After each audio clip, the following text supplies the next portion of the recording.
Oh, I gotta refill this. Stand by.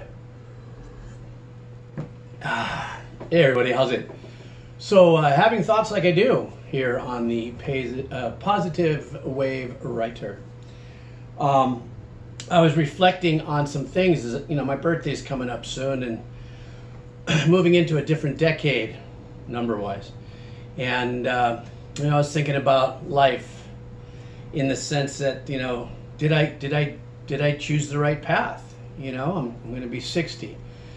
And now you look back and say, geez, this is the sum of all the results of decisions that I've made in my life, where I live, a good percentage of them having nothing to do with what I had control over, but then a very large percentage of them did.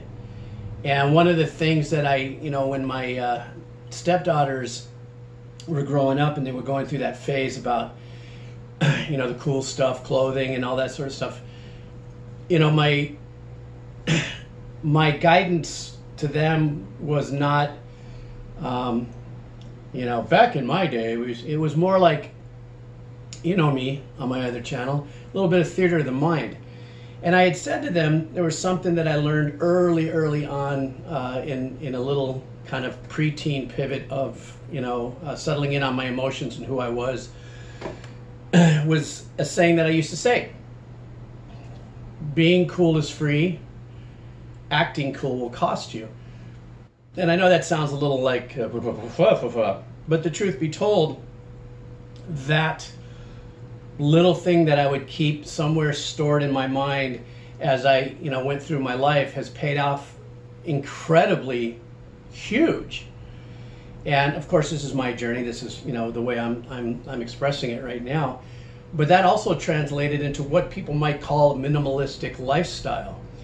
And it's not because of any other decision that was made on my journey to live a minimalistic lifestyle, as much as it had figured out early on how by living a particular lifestyle by choice, I was able to maintain the power and the commodity of time. Time to me is the one thing that we all have to sell at one point or another, right? We got to sell our time. And then we invest in our time, growing businesses or growing our families or growing whatever. But when it came to that thing where, I don't want to go into this spiel about how the United States or the world is marketed to death, about, you're not good enough unless you wear these clothes this season, or if you've got this hairdo, or if you drive this car and stuff. I just, for some reason, that wasn't something that stimulated me to say, yeah, I needed that stuff. I was like, no, wait a second. I'm just happy to be able to be grateful and enjoy the things in life like that made me happy. Remember, this is just my expression of this, right? This is what made me happy with this decision. People have goals. They want, the big houses. They want the big things and stuff. And that's okay too. That is cool. The great thing is that if you want them, your commodity, your time, is there to be used the way you see fit to get those things and those particular rewards. I'm not going to get on that soapbox about, oh, you buy stuff is stuff. No, I do have an opinion on that, but it's not fruitful in this conversation, because for me, my whole thing, like I was saying, to my stepdaughters, was about already validating within yourself, though be it difficult at times, of course, that it's okay you being you, and notwithstanding society pressure or peer pressure, especially when you're young. But that pressure, I realize, even goes all the way through life.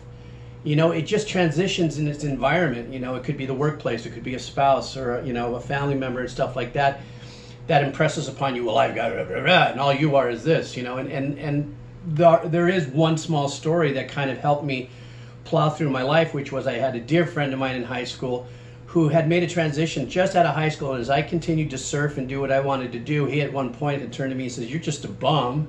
I'm going to be this kind of a professional, and I'm going to be successful, and I'm going to make tons of money. And I was like, kind of hurt that you said that to me, because he was just as much as a surfer and a baker as I was, but he just got on this, horse and said, well, I'm going to be more. And okay, I'm a little heartbroken later, bro, and enjoy your life. And so I continued on mine, but unfortunately for him, he made some really bad decisions. and ended up going to jail for 10 years because of greed and all kinds of stuff. And it's like, I would never be like, that's what you get, for saying what you said. But I just kind of was like, oh, well, that's too bad that that's where that went for you. But for me, my minimalistic life has paid off tremendously, because what I value as success, to me, success is sitting here on a Thursday at 11 o'clock in the morning, drinking coffee and doing a video. I have the time to do that. I don't have the time to do that because I'm loaded with money, by no stretch of the imagination. It's just the decisions that I made on what made me happy, and therefore allowed me to be very, very comfortable in this smaller than normal, per se, by pop culture standards, life.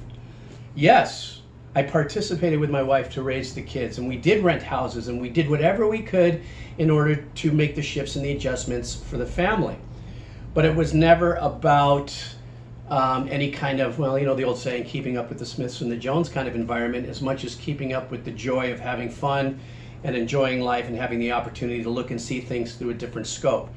There are some people that I've had discussions like this about, my minimalistic lifestyle, and, the fact that I've been very lucky to, knock on wood, notwithstanding, anything in the future, acts of God in the universe, should I get sick or something. I've been very fortunate, but I've had people say, well, that's because you don't have high goals.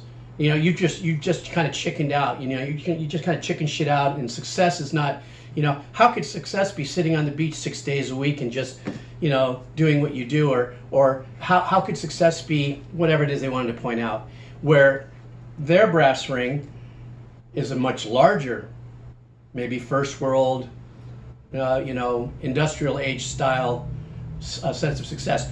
But that sense of success goes, from what I understand, from what little I study history, that whole sense of have a lot, have a little, be happy, don't be happy, has been since the history of mankind. People are just kind of happy doing what they do. And there's so much more, there's so many more people who are so happy, doing what I call the Forrest Gump lifestyle. Hey, I'm just happy. I just want to mow lawns. I just, I like the way my lawn looks at the end. I like to mow other people's lawns, and it's hard work, but I make a living, and I've raised my family on mowing lawns and doing, gardening for people. And I'm so happy. Even when, per se, I'm, quote unquote, mowing lawns for very huge, rich, massive pieces of property, there's a pride in being happy doing what you do. And for me, I found that out, nice and early. But my whole minimalistic vibe is, my life is extremely compact, and it's always been very compact.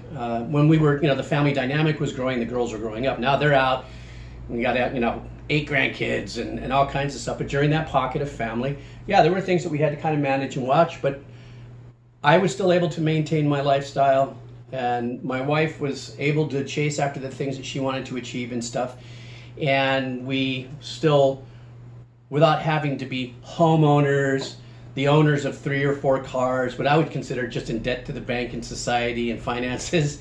And we did everything by, instead of going and spending $40,000 on a new car, let's go buy a bus up one, fix it up, do a little post mod work on it. It'll be good, for 40, 50, 60,000 miles, and turn it into the Kidney Foundation, get a bump on taxes there. Let's keep doing that, And in essence, sure, there was a couple of extra things you had to go through with that kind of thinking and that mentality. But at the end of the day, for me, I was able to live this really super chill, easy, small life.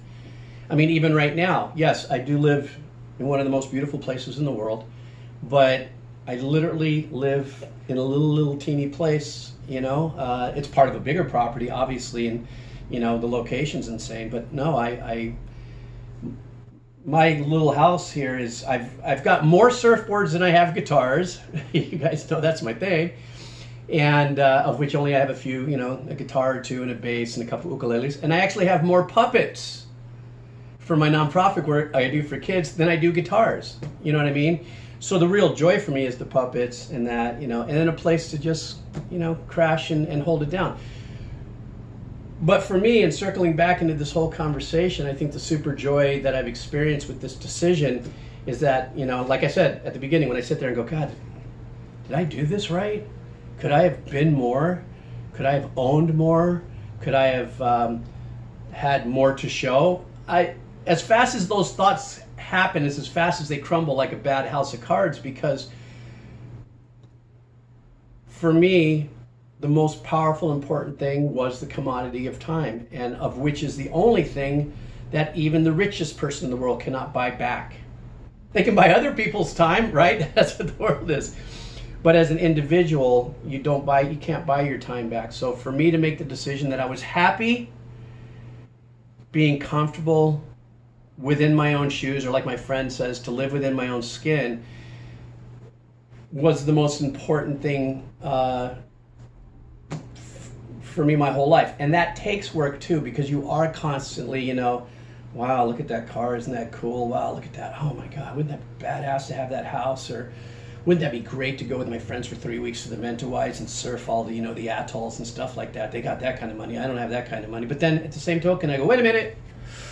I may not be able to go to the atolls or Mentawais or all those places, but my backyard isn't too bad either. You know what I mean? So being grateful for things and so on and so forth. But, you know, in this little rant of which it is that I am throwing down right now, I just wanted to share that little thing I shared with my stepdaughters, and made it an integral part of my thinking, which is, you know, being cool is free, acting cool will cost you. You don't need to buy your way into being cool or accepted, because you have to accept you first. If you rely on other people to accept you in a different circle before you accept yourself, then that's where I believed, when I was talking to my girls at that time, I was really laying into, you know, the power of yourself, the power of being cool with yourself and who you are and what you look like and whatever. And then the rest of it is cherry. And also I feel that, you know, looking at my daughters growing up, and they're married and they have their children, they have been exactly incredibly stellar examples of that thing. But it's a hell of a lot of work. It's a hell of a lot of work every day. And it's still work for me every day. You know, trust me, it still worked for me. But, you know, as long as I have my vanilla nut creamer and a good supply of coffee and the right attitude, and, you know, yeah, let out. Anyhow, thanks for hanging out on this channel, my positive wave writer. And I think I'm gonna drop a song. You guys ever heard me sing before? Want to laugh? I think I'll do it. I don't know which one I'll do, but I think I will. Anyhow, you guys have a killer weekend. Aloha.